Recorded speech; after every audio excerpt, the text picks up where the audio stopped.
Salut à tous, c'est Pang de la chaîne, bienvenue sur cette vidéo qui aujourd'hui va parler d'auto-hypnose, va parler de thérapie des parties et plus spécifiquement de dialogue des parties que l'on peut avoir au quotidien quand on a des tensions, problématiques, malaise, mal-être avec soi-même ou également quand on est plutôt bien.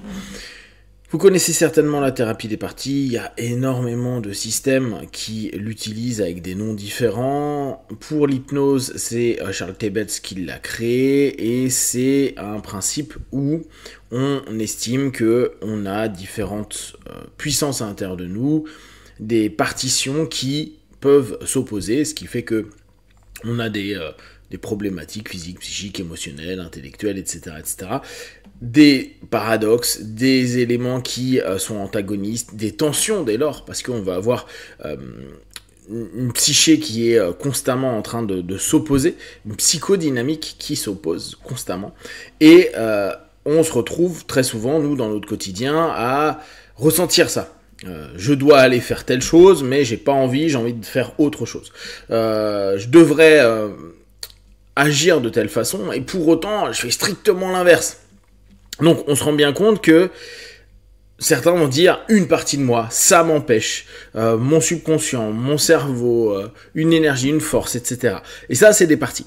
C'est des parties qu'on peut définir et qui, pendant nos journées, peuvent être un jeu, parce qu'il ne faut pas non plus vous mettre une pression de taré, mais avoir cette notion constamment de se dire, ok, là, j'ai une opposition à l'intérieur de moi. Il y a un affrontement. Il y a un manque de deal. Il y a une prise de pouvoir. Alors, c'est super amusant dans le sens où on se rend compte entre notre discours et là encore, tous nos mantras, nos autosuggestions qu'on se raconte à longueur de journée versus contre la réalité de nos actes, de ce qu'on est en train de faire quand on est seul avec nous-mêmes.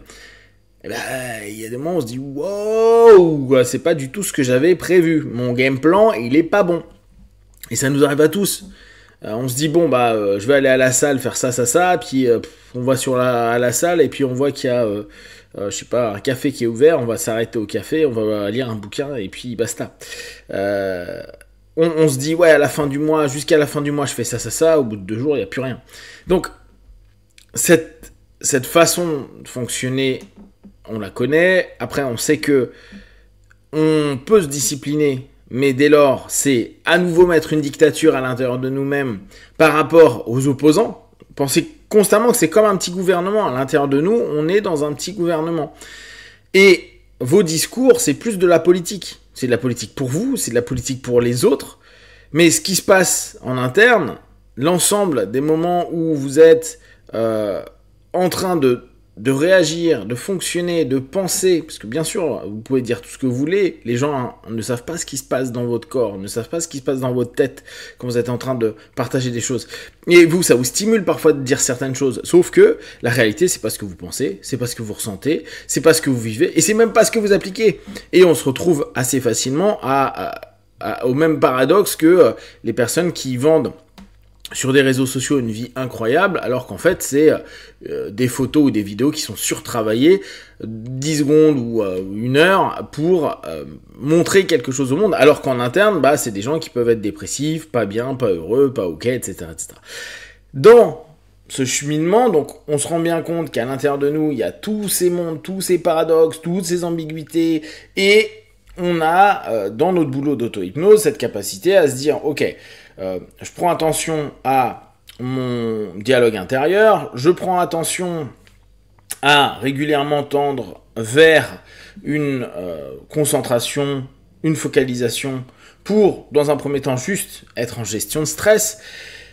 Et puis, je vais avoir ces moments où je vois qu'il y a des paradoxes. Et très souvent, on aimerait que ce soit pendant qu'on a cette pulsion qui arrive, alors on peut revenir sur notre principe de frustration, cette pulsion est en train d'arriver, ou cette action est en train de se mettre en place, et on se rend compte que, mais qu'est-ce que je suis en train de faire ? Et il y a une espèce de mode automatique qui, parfois, nous fait faire des actions, nous fait dire des choses qui sont complètement à côté de ce que l'on souhaiterait. Et c'est là où c'est intéressant, entre ce que l'on estime vouloir et ce que l'on fait, il y a un delta. et pour tout le monde. Et ce delta, bah, c'est triste parfois de l'admettre, mais on est plus ce qu'on est en train de faire de dissonant que ce que l'on aimerait faire. En somme, le gouvernement intérieur, il a beau vous avoir promis plein de choses et vous-même vous êtes persuadé que votre parti politique intérieur est en train de dire c'est comme ça qu'on va gouverner, la gouvernance se fait pas du tout comme ça. Et bah dès lors, bah il y a nous qui pensons être quelque chose et nos actes, nos actions, nos pensées, nos ressentis qui nous montrent que ben non, en fait on ne l'est pas. Et admettre qu'on est plus cette notion qui s'est répétée plein de fois, parce qu'on a une pulsion de temps à autre, c'est pas grave, mais qu'on s'aperçoit qu'en fait on a des patterns, des schémas, des modernes qui font que de se répéter constamment, et qu'au bout du compte on n'est pas ce que l'on pense que l'on est, mais plus ce que l'on fait, ce que l'on vit à l'intérieur de soi. Donc moins le discours, mais plus les actes, bah ça peut être un peu embêtant. Avec le travail d'auto-hypnose, ce qui peut être fait, c'est donc observer tout ça. Si on peut intervenir au moment où on a cette espèce de dissension interne, voire même cette action qui va contre valeurs, croyances que l'on se vend, hein. Parce que la réalité, c'est que nos valeurs, croyances, elles ne valent pas grand-chose par rapport à nos actes et nos travaux intérieurs. C'est du marketing. Et donc, bah, l'idée est de travailler soit pendant, mais c'est souvent assez dur, soit a posteriori, sur une auto-hypnose, à se dire, ok, je descends dans ma transe, chacun le fait à sa manière, hein, avec votre ancrage, avec une induction très simple, avec une relaxation, avec une focalisation, qu'importe. Et vous allez, à ce moment-là, bah, nommer les parties, la partie, par exemple, qui vient d'agir. Et il ne faut pas la prendre à la légère, vu que c'est celle, souvent, qui agit plusieurs fois, peut-être depuis que vous êtes enfant, des centaines, des milliers de fois, c'est pas à négliger. Faut pas croire que c'est vous le boss parce que c'est vous qui avez décidé d'aller dans l'ère de dialogue. C'est comme si vous étiez en train d'avoir des échanges avec des syndicalistes et vous pensiez que parce que c'est vous le patron de l'entreprise, c'est vous qui allez gagner. C'est pas le cas. Et va falloir se poser et commencer à dealer. Donc prendre au sérieux, respecter cette partie de vous qui est tout autant vous que vous, mais qui est un vous qui est beaucoup plus primitif, qui se prend pas la tête avec tout ce que vous êtes en train de penser, et qui fait souvent ce qu'il a envie. Donc on a souvent ce côté où on a l'impression qu'on ne contrôle pas. Et c'est là où on va commencer à faire une petite thérapie des parties, en tout cas, chercher les motivations, l'intérêt, le pourquoi on fait ça. Pourquoi, dans un premier temps, qui va être très superficiel, puis chercher, et ça nous demandera un peu de temps, peut-être des éléments plus profonds, mais une chose est sûre, c'est que même si vous avez découvert pourquoi vous faites tout ça, cette partie de vous, c'est pas pour autant qu'elle va se modifier. Rien à battre, elle, que vous compreniez qu'il y a une intention positive derrière. Très souvent, même si on le comprend et on le voit avec les personnes qui ont des addictions, des personnes qui ont des problématiques de poids, des personnes qui ont des TOC, etc.,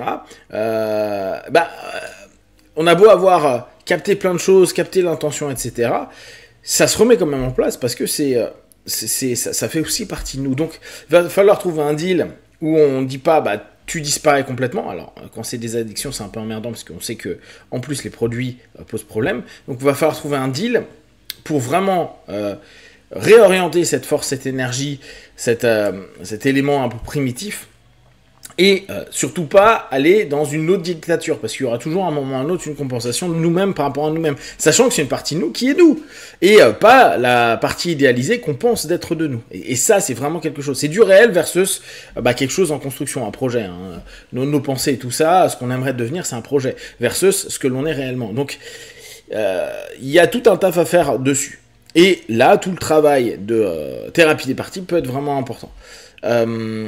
Bon, je pense que je vous en reparlerai parce que c'est vraiment des choses qui sont passionnantes, qui sont amusantes à mettre en place, et où il faut être très patient avec soi-même, il faut être tolérant, parce que de toute façon, ça sera que des deals. Ça sera pas des 49.3 en fait, hein. Ça sera vraiment des je dois accepter d'enlever certains idéaux que j'ai et fonctionner sur certains aspects, et pas simplement qu'une inquisition via la transe. Si vous avez des questions à dire, vous les partagez sur Facebook, YouTube, j'y répondrai le plus rapidement possible, et comme d'habitude, de tout ce que je propose, prenez que ce qui est bon et juste pour vous, testez, observez, analysez et concluez. Be one, ciao.